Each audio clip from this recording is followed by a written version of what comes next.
Hello everyone, मैं आनंद कुमार फिर से आपका उन्नति एकेडमी के इस नए एपिसोड में आपके समक्ष मैं आनंद सर लेके आया हूँ एक नया वीडियो जिसमें हम देखेंगे कि रसायन शास्त्र का जो 23 तक हम लोग क्वेश्चन कल कर चुके थे और फिर से हम आपको एक बार बता दें, आपको आपके माइंड का रिमाइंडर को हम जगा दें कि हम लोग कौन सा रासायनिक अभिक्रिया का जो क्वेश्चन 23 क्वेश्चन था ऑब्जेक्टिव वो हम देख चुके थे और 23 के बाद अब हम 24 क्वेश्चन के बारे में 24 से फिर से स्टार्ट करेंगे, जिसमें हमारा 24 नंबर का जो क्वेश्चन है वो देखते हैं। लिखा हुआ है कि निम्न में से कौन सा रेडॉक्स अभिक्रिया है। रेडॉक्स अभिक्रिया का अगर जब हम बात करते हैं तो बताया जाता है कि रेडॉक्स अभिक्रिया के अंदर सबसे पहले आपको समझना होगा कि वैसी अभिक्रिया जिसके अंदर ऑक्सीडाइजिंग और रिड्यूसिंग दोनों काम जो होती है वो साथ साथ, यानी ऑक्सीडाइज और रिड्यूस दोनों का साथ साथ जब काम चलता है किसी भी रासायनिक अभिक्रिया के अंदर, तो हम उसको किसके नाम से जानते हैं? रेडॉक्स अभिक्रिया के नाम से जानते हैं, जिसके अंदर इलेक्ट्रॉन की लॉस भी होती है और इलेक्ट्रॉन की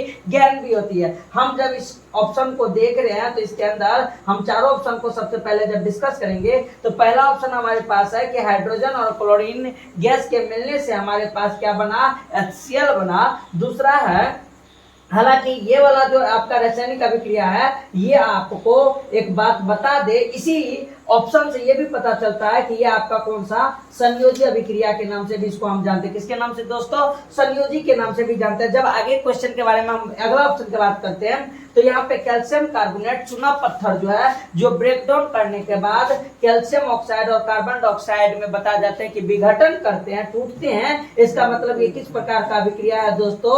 विघटन। यानी ऑप्शन से हमें ये चीज की जानकारी भी मिल रही है और सबका उदाहरण भी हमें यहाँ पे देखने को मिल रहा है। जब यहाँ पर सोडियम हाइड्रोक्साइड को दोस्तों HCl के साथ अभिक्रिया करवाते हैं दोस्तों, तो यहाँ पर इससे OH और इससे H जो है ये दोनों यहाँ से क्या होता है? पूर्व होते हैं और ये NaCl जो होते हैं आपस में मिलके NaCl और H2O मिलते हैं दोस्तों। इसको हम द्विविस्थापन अभिक्रिया के नाम से भी जानने का काम करते हैं। जब यहाँ पर AgNO3 और HCl के साथ अभिक्रिया हुआ दोस्तों, तो इसमें AgCl और HNO3 ये भी आपका द्विविस्थापन अभिक्रिया है और इस साथ ही साथ दोस्तों ये प्रेसिपिटेशन भी है, क्योंकि इसके अंदर AgCl का हमें प्रेसिपिटेट भी मिलने का काम होता है दोस्तों। इसलिए ये जो आपका जो एग्जाम्पल है ये एग्जाम्पल आपके लिए थोड़ा सा इंपॉर्टेंट है दोस्तों, क्योंकि इसके अंदर क्या हमें द्विविस्थापन और साथ ही साथ प्रेसिपिटेशन भी मिल रहा है दोस्तों। तो इसलिए कि इसको थोड़ा सा याद रखना है। अब जो हम काम का बात करते हैं वो काम का बात ये है कि रेडॉक्स अभिक्रिया इसके अंदर कौन सा है। तो रेडॉक्स के बारे में बात करते हैं। इस हाइड्रोजन का इस जगह पे ऑक्सीडाइजिंग पावर जो है वो 0 है। क्लोरीन का भी जो अगर हम देखें तो 0 है, लेकिन ये H2 जो है यहाँ से जब HCl का निर्माण किया दोस्तों, तो इसमें HCl के अंदर जब इसका चार्ज देखते हैं, हाइड्रोजन का देखते हैं तो इसका कितना होता है दोस्तों? +1 होता है। और Cl का देखते हैं दोस्तों तो Cl क्लोरीन का जो था -1 होता है, क्योंकि हमें पता है कि H+ और Cl यानी हाइड्रोजन आयन और क्लोरीन आयन जब बनता है तो इन दोनों के मेल से ही दोस्तों क्या बनता है? हमारे पास HCl का निर्माण होता है। या अगर हम ये भी कह सकते हैं दोस्तों इसके अंदर, हालांकि ये आयनिक के बेसिस पे बात किया गया है। अगर हम यहाँ पर बात करते हैं दोस्तों तो संयोजी के बेसिस पर अगर हम बात करें तो इसके अंदर हाइड्रोजन एक इलेक्ट्रॉन को जब संयोजन करता है किसके साथ? क्लोरीन के साथ दोस्तों, तो यहाँ पर ये बताया जाता है कि एक सहसंयोजक बंधन भी आपस में बनाने का काम करता है। लेकिन हम यहाँ पे आयनिक के बेसिस पे बात कर रहे हैं और यहाँ पर हाइड्रोजन 0 से +1 में गया और क्लोरीन 0 से -1 में गया, यानी दोनों काम इसके अंदर हमें देखने को मिल रहा है। इसलिए कि इसका आंसर जो होगा रेडॉक्स रिएक्शन के अंदर H2 और Cl2 से ये हमारे पास जाएगा। जबकि बाकी और का देखेंगे दोस्तों तो उसके अंदर ऐसी घटना हमें देखने को नहीं मिलती है और देखेंगे तो थोड़ा सा टाइम लगेगा, इसलिए कि हम इसको थोड़ा सा स्किप करते हैं और अगले क्वेश्चन के ऊपर जब हम चलते हैं तो अगला क्वेश्चन 25 नंबर का है हमारे पास कि मैग्नीशियम मैग्नीशियम को जब दोस्तों ऑक्सीजन के साथ रिएक्शन करवाया गया तो यहाँ पर मैग्नीशियम ऑक्साइड बना है दोस्तों। लेकिन याद रखिएगा ये संतुलित रिएक्शन है। ये आगे में जो टू लगा हुआ है वो Mg को और ऑक्सीजन जो है यहाँ पे जो कंपाउंड यौगिक का निर्माण हो रहा है इसमें ये सब संतुलित हो रहे हैं, आपस में बैलेंस्ड हो रहे हैं ये इक्वेशन, और बताया जाता है कि ये किस प्रकार का अभिक्रिया है दोस्तों। तो जब हम इस अभिक्रिया के बारे में बात करते हैं तो ये मियां बीवी के मिलने से एगो नई दंपति की जो शुरुआत होती है तो हम इसको किसके नाम से जानते हैं दोस्तों? संयोजन से। तो पहला ऑप्शन हमारा वियोजन है, टूट थोड़ी रहा है, ये जुड़ रहा है। उपचयन और अपचयन अभिक्रिया ये भी इसके अंदर नहीं हो रहा है दोस्तों, यानी वही रिडॉक्स का बात करें तो उसी का ये एक रूप है। और विस्थापन अभिक्रिया, विस्थापन का मतलब अगर इसका कोई कहीं और जाके विस्थापित होता तो हम उसको क्या बोलते हैं? विस्थापन अभिक्रिया दोस्तों। तो यहाँ पे क्या हो रहा है? दोनों जुट रहा है तो हम इसको किसके नाम से जानते हैं? संयोजन अभिक्रिया के नाम से जानते हैं दोस्तों।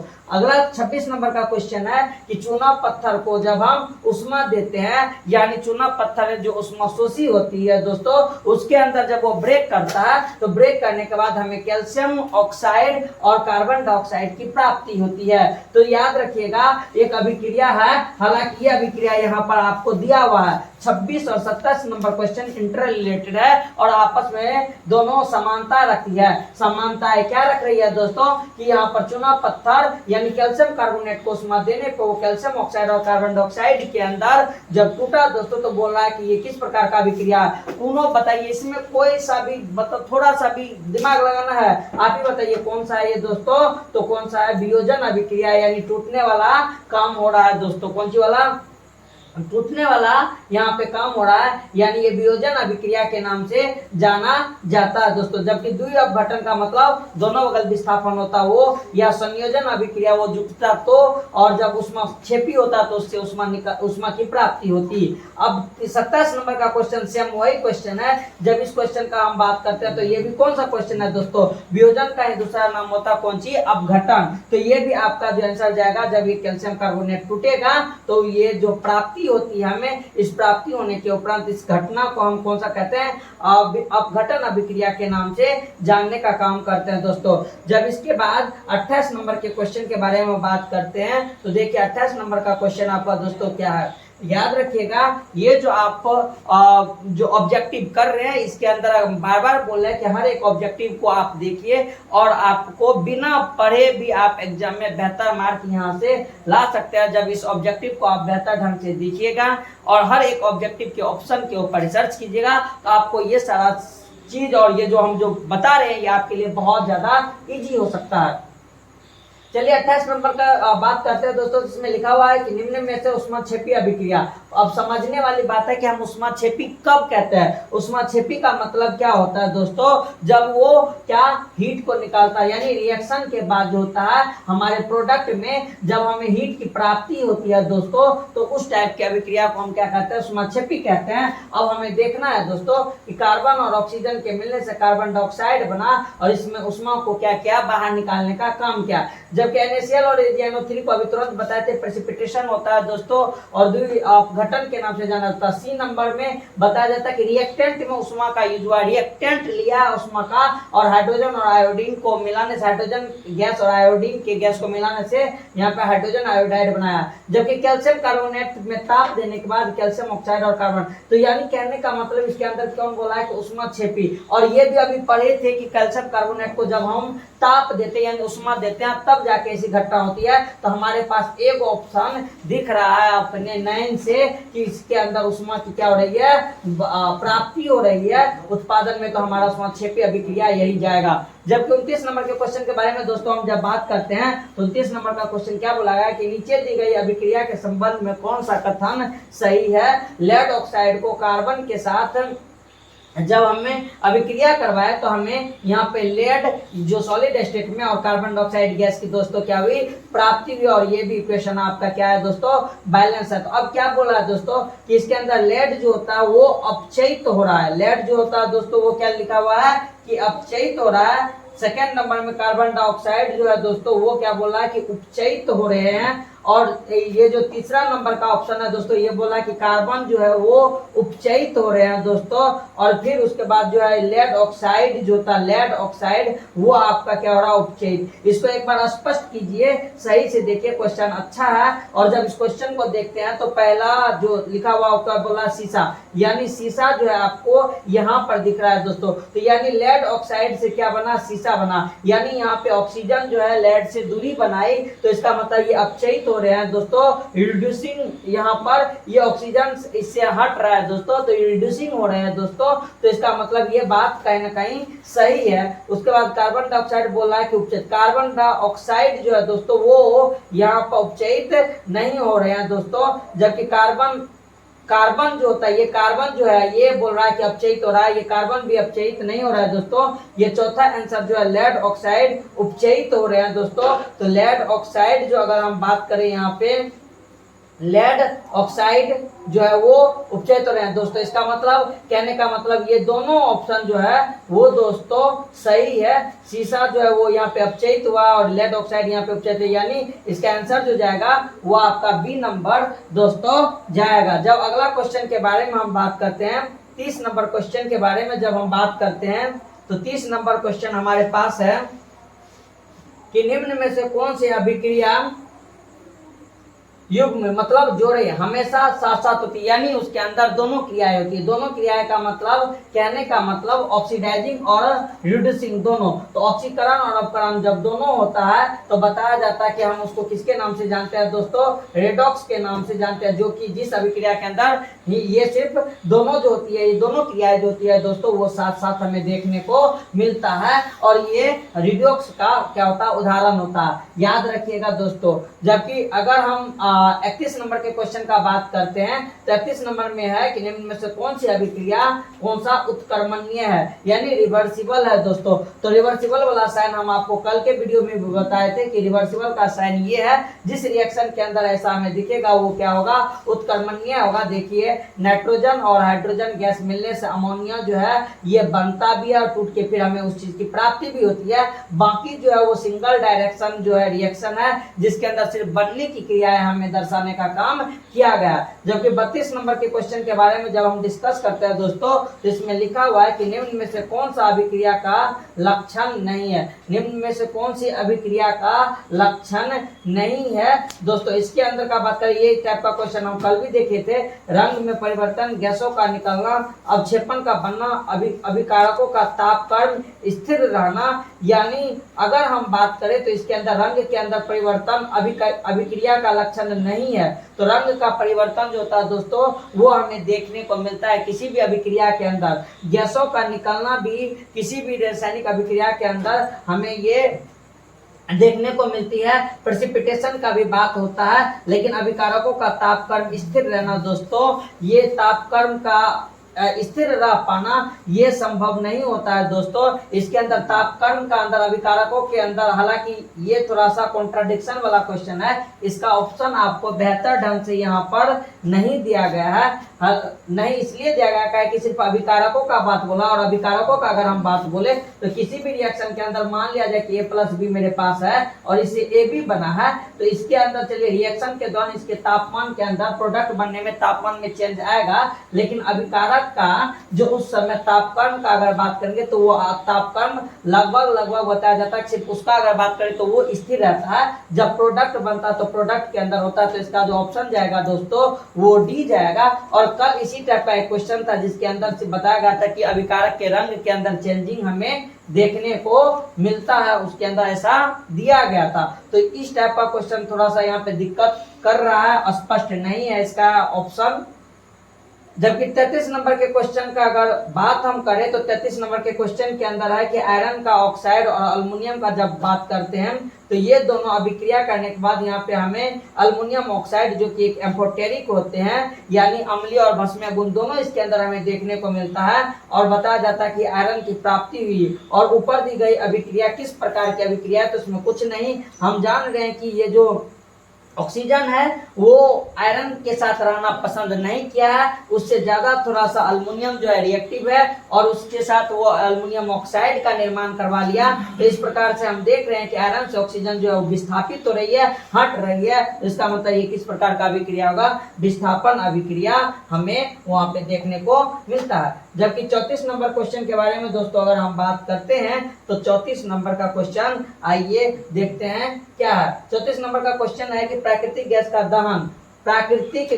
दहन किस प्रकार का रासायनिक अभिक्रिया है। तो इसका मतलब जब हम प्राकृतिक गैस का दहन करवाते हैं तो हम जानते हैं पेट्रोल, डीजल, केरोसिन तेल जो हमारे पास प्राकृतिक गैस के रूप में, एलपीजी हमारे पास जो प्राकृतिक गैस के रूप में है, वो हमें ऊष्माक्षेपी यानी जब अगर हम उसको जलाते हैं तो जलाने के बाद ऊष्मा उससे लिबरेट होता है, बाहर निकलने का काम होता है। इट मीन्स कि वो ऊष्माक्षेपी अभिक्रिया के तौर पे हम उसको जानते हैं।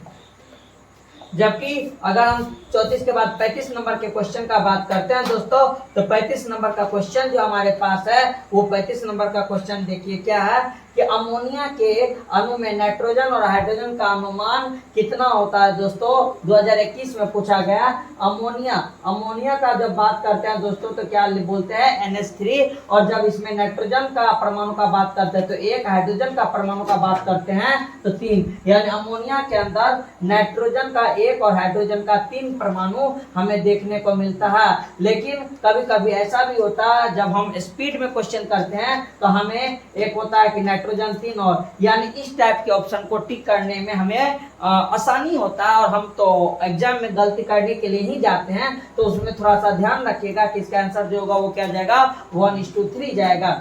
36 नंबर के क्वेश्चन को जब डिस्कस करते हैं तो लिखा हुआ है क्या कि सोडियम हाइड्रोक्साइड और हाइड्रोक्लोरिक अम्ल। सोडियम हाइड्रोक्साइड संकेत आपको आना चाहिए दोस्तों, संकेत NaOH और HCl हाइड्रोक्लोरिक अम्ल, इस दोनों के बीच में दोस्तों जब अभिक्रिया करवाया गया तो सोडियम क्लोराइड यानी NaCl का दोस्तों निर्माण हुआ और H2O का निर्माण हुआ दोस्तों। तो इसका मतलब NaOH से जब HCl अभिक्रिया करता है तो सोडियम क्लोराइड और H2O का निर्माण होता है दोस्तों। तो बताया जाता है कि ये किस प्रकार का अभिक्रिया है। पहला संयोजन आपको देखने से क्या लग रहा है कि ये दोनों आपस में मिलकर एक नया चीज का निर्माण कर रहा है दोस्तों, ऐसा कतई नहीं लग रहा है। उसके बाद है उदासीनीकरण यानी देखिए दोस्तों, उदासीनीकरण अभिक्रिया हम किसको बोलते हैं, जब कहते हैं कि अभिक्रिया किस दोगों के बीच में, अम्ल और भस्म के बीच में जब दोस्तों अभिक्रिया होता है, किसके बीच में दोस्तों, अम्ल और भस्म के बीच में जब अभिक्रिया होता है दोस्तों, तो उस अभिक्रिया को उदासीनीकरण कहते हैं। क्या आपको लग रहा है कि ये सोडियम हाइड्रोक्साइड एक भस्म है दोस्तों? जी हाँ, ये एक भस्म है। कैसे? तो क्योंकि इसके लास्ट में OH है जो आसानी तरीका से हम अम्ल और भस्म की पहचान करवाने में वो हमें मदद करती है, क्षार की पहचान कराने में हमें मदद करती है दोस्तों। और जब H रहता है दोस्तों किसी के साथ तो वो अम्ल कहलाते हैं दोस्तों। इसका मतलब ये क्षार है, ये अम्ल है, और इन दोनों के बीच जब अभिक्रिया हुआ तो NaCl जो कि एक उदासीन यौगिक के तौर पे हम उसको जानते हैं दोस्तों। तो हमारा ये जो अभिक्रिया है ये किस प्रकार का है दोस्तों, उदासीनीकरण है। जबकि टूटने की कोई भी क्रिया और अवक्षेपण बनने की कोई भी क्रिया इस अभिक्रिया के दौरान हमें देखने को नहीं मिलता है दोस्तों। जब 37 नंबर के इस क्वेश्चन के बारे में हम बात करते हैं तो लिखा हुआ है क्या कि रासायनिक परिवर्तन वस्तुओं के गुणों और अवस्था में वो परिवर्तन है जिसके फलस्वरूप क्रिया के उलटने पर प्रतिफल होना चाहिए। प्रतिफल वस्तुओं से आदि वस्तु की प्राप्ति पर फलित वस्तु से आदि वस्तु की प्राप्ति। इस क्वेश्चन को भी यहाँ पे थोड़ा सा कुछ ना कुछ इधर उधर किया, इसके अंदर भी त्रुटि देखी जा रही है, लेकिन फिर भी हम इसको देखते हैं कि रासायनिक परिवर्तन वस्तुओं के गुण और अवस्था में वो परिवर्तन है जिसके फलस्वरूप क्रिया के उलटने पर फलित वस्तु से आदि वस्तु की प्राप्ति। रासायनिक परिवर्तन वस्तुओं के गुण और अवस्था में वो परिवर्तन है जिसके फलस्वरूप क्रिया के उलटने पर फलित वस्तु से आदि वस्तु की प्राप्ति हो भी सकती है और नहीं भी हो सकती है। अगर हमारे पास उत्क्रमणीय अभिक्रिया और रिवर्सिबल हो तो उससे हम जानते हैं कि प्राप्ति होती भी है यानी जैसे कि अभी जो हम एक अभिक्रिया देखे थे हाइड्रोजन आयोडाइड वाला, कि हाइड्रोजन गैस और आयोडीन के रिएक्शन से हमें हाइड्रोजन आयोडाइड की प्राप्ति हुई थी। तो उसके अंदर जब रिवर्सिबल रिएक्शन होगा तो उसके अंदर हमें जानते हैं कि दोनों में यानी प्रतिफल से अभिकारक और अभिकारक से प्रतिफल की प्राप्ति होती है। तो इसका आंसर जो है, अगर उस टाइप का क्वेश्चन है तो इसका आंसर क्या होगा, सी होगा, जिसके अंदर होगी और नहीं भी हो सकती है।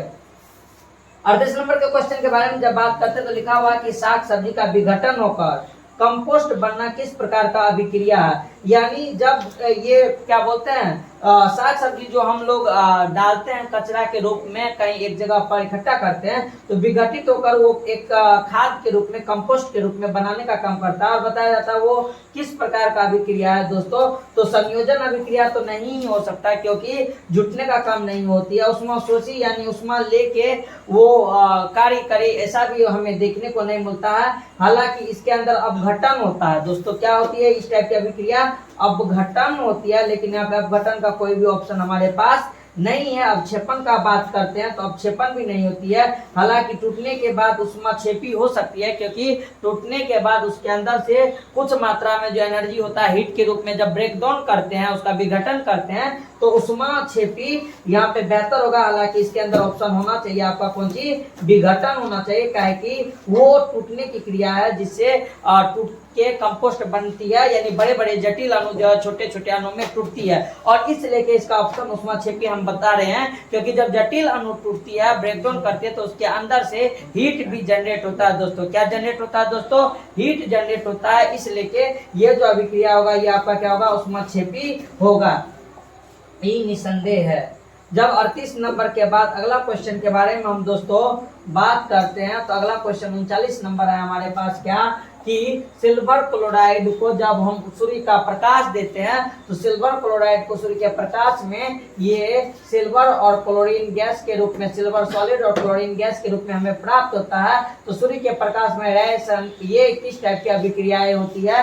पहला संयोजन, जुटने का काम नहीं हो रहा है। उसके बाद उष्मा क्षेपी अभिक्रिया, यानी उष्मा इससे निकलने का काम हो रहा है। उसके बाद अपघटन अभिक्रिया, तो यहाँ पे इसका जो आंसर जाएगा वो क्या जाएगा, आपका अपघटन जाएगा, क्योंकि जब इस पे सूर्य की प्रकाश दे रही है तो वो टूटने का काम कर रहा है। तो ऑप्शन आपका जो आंसर जाएगा वो सी अपघटन अभिक्रिया दोस्तों जाएगा। 40 नंबर के बारे में जब हम बात करते हैं, 40 नंबर का क्वेश्चन तो क्या बोल रहा है वो देखिए। तो जिन अभिक्रियाओं में ऊर्जा अवशोषित होता है, ये क्या कह रहे हैं, देखिए कि जिन अभिक्रियाओं के अंदर ऊर्जा का क्या होती है, अवशोषित होती है, उन्हें हम क्या कहते हैं, ऊर्जा का अवशोषण, यानी हीट के बारे में वो बोल रहा है कि हीट लेने का वो काम कर रहा है। तो उस टाइप की अभिक्रिया को हम क्या कहते हैं, उष्माशोषी अभिक्रिया के नाम से जानते हैं। वियोजन यानी टूटने वाली तो नहीं होगी उष्माक्षेपी, हीट निकलने की कोई जरूरत है ही नहीं।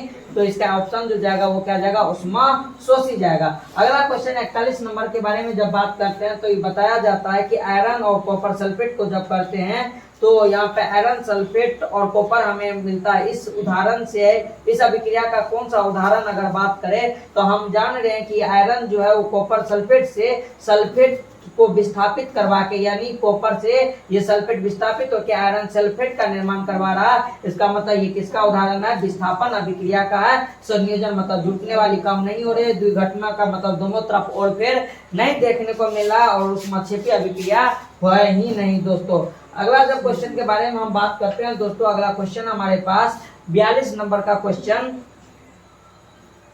42 नंबर के क्वेश्चन के बारे में जब हम बात करते हैं तो 42 नंबर का क्वेश्चन देखिए क्या है दोस्तों, कि सोडियम सल्फेट और बेरियम क्लोराइड, यानी सोडियम सल्फेट और बेरियम क्लोराइड, ये दोनों यौगिक में बेरियम सल्फेट और सोडियम क्लोराइड हो रहा है। यानी इसका घरवाली इसके पास और इसका घरवाली इसके पास, दोनों का घरवाली फेर बदल करवा रहा है, यानी दोनों जो होता है दोनों में विस्थापन कर रहा है। इसका मतलब ये किस प्रकार का अभिक्रिया है, द्विविस्थापन अभिक्रिया है। लेकिन बोल रहा है कि इसके अंदर क्या BSO4 का क्या बनता है, श्वेत एक अवक्षेपण प्राप्त होता है। अगर श्वेत अवक्षेपण प्राप्त हो रहा है तो सीधी सी बात होगी किस प्रकार की अभिक्रिया होगी, अवक्षेपण अभिक्रिया के नाम से हम उसको जानते हैं। हालांकि ये जो अभिक्रिया की जो प्रकार है इसके अंदर से आपको जो उदाहरण है वो उदाहरण आपको याद रहना चाहिए, काहे कि उदाहरण इजीली आपसे पूछा जाता है और इस सब क्वेश्चन को टिक करना कोई बड़ी बात नहीं है। ये सब आपको नंबर देने वाला क्वेश्चन है दोस्तों, इस बात को आप याद रखिएगा। 43 नंबर के क्वेश्चन क्वेश्चन के बारे में जब डिस्कस करते हैं तो बोला गया कि अगर गर्म कॉपर ऑक्साइड पर हाइड्रोजन गैस प्रवाहित किया जाए तो परत किस रंग का हो जाता है। दोस्तों याद करने वाला है। और रिएक्शन के अंदर जो रंग चेंज होता है उसमें तो भूरे रंग का ये हो जाता है। अब यहीं से एक चीज भी होता है कि जब हम अभिक्रिया करवाते हैं तो उसके अंदर अभिक्रिया के दौरान उसके अंदर रंग का भी परिवर्तन हमें देखने को मिलता है।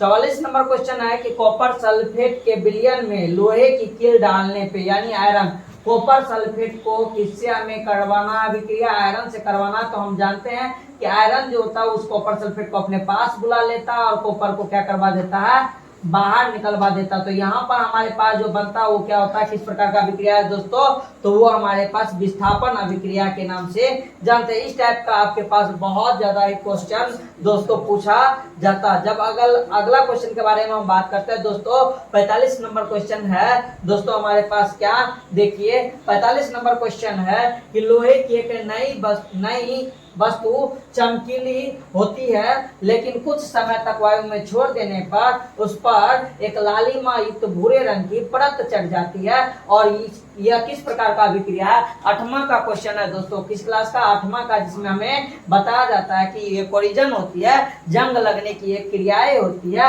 और इसमें जंग लगने के कारण उसका चेंज कलर जो होती है दोस्तों वो चेंज हो जाता है, जिसको हम किसके गैल्वेनाइजेशन प्रोसेस के थ्रू हम उसको खत्म करने का काम करते हैं। 46 नंबर का क्वेश्चन है कि जब कोई धातु अपने आसपास अम्ल आर्द्रता आदि के संपर्क में आती है तो वो कोरिजन हो जाती है, संचारित हो जाती है।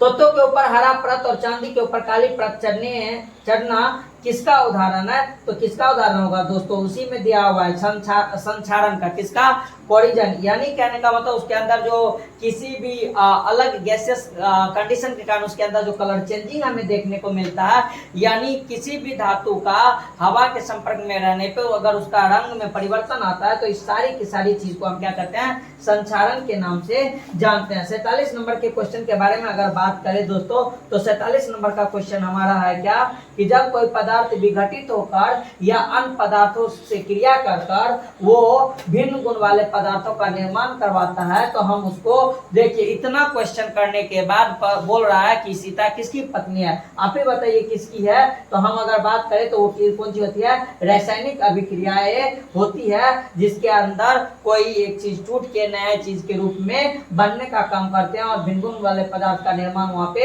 होता है। वो कौन सा होता है दोस्तों, रासायनिक अभिक्रिया के नाम से जाना जाता है। अगला क्वेश्चन है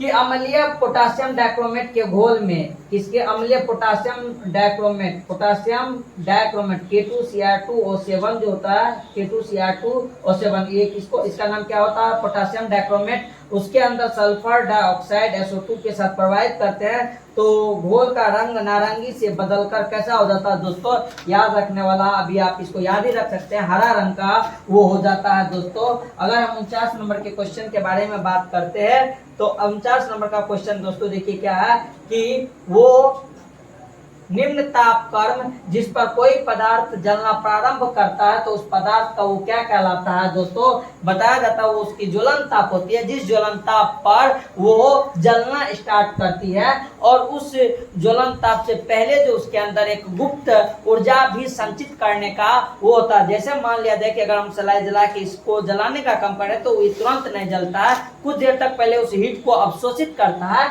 और जब एक हीट पूर्ण रूप में इसको गर्म कर देती है, इसके पूरे अणु को गर्म कर देती है, उसके बाद ये जलना स्टार्ट करता है जिसे हम किसके नाम से जानते हैं, ज्वलन ताप से। और किसी भी पदार्थ का ज्वलन ताप, सभी पदार्थ का ज्वलन ताप अलग अलग दिखता है। आज का अगर लास्ट क्वेश्चन 50 नंबर का बात करें तो लिखा हुआ है ज्वाला एक क्षेत्र है जहां गैसीय पदार्थ जलकर क्या उत्पन्न करते हैं दोस्तों, तो बताया जाता है कि ज्वाला के अंदर जब हम देखते हैं तो वहां पर गैसियस कंडीशन जिसके अंदर जो कार्बनिक कण होती है वो हमें ताप और प्रकाश दोनों देने का काम करता है दोस्तों। इसका मतलब बी और सी जो इसका आंसर जाएगा वो जाएगा। तो आज के वीडियो में दोस्तों हम इस रासायनिक अभिक्रिया के जो ऑब्जेक्टिव हमारे पास था हम उस पे डिस्कस किए और इसके अंदर आपको आप जो कोई भी मॉडल चेक करते हैं तो उसके अंदर कुछ ऑप्शन आपका या तो गलत होगा, कुछ क्वेश्चन के अंदर कॉन्ट्राडिक्शन होता है दोस्तों। तो इससे लेके जब आप वीडियो को देखिएगा तो सारे की सारी क्लियरिटी आपको समझ में आ जाएगी। आज के वीडियो के लिए इतना ही।